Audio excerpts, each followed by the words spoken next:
Takže čus lidi, zdraví vás Honza CZ. A dneska, kdybyste byli v Pardubicích, ne, v Poděbradech Lázních,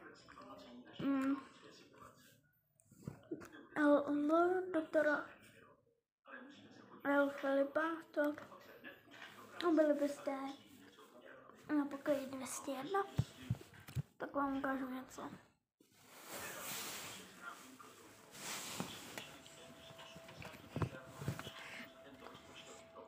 Žmejkačky.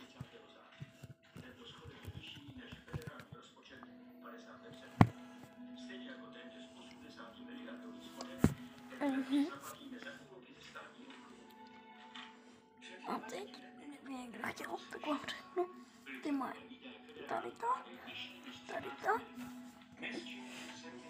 a tady ty dvě vedle sebe. A teď, jo, kurva. A teď jdu nalepit novou. Přijímá hezky sama.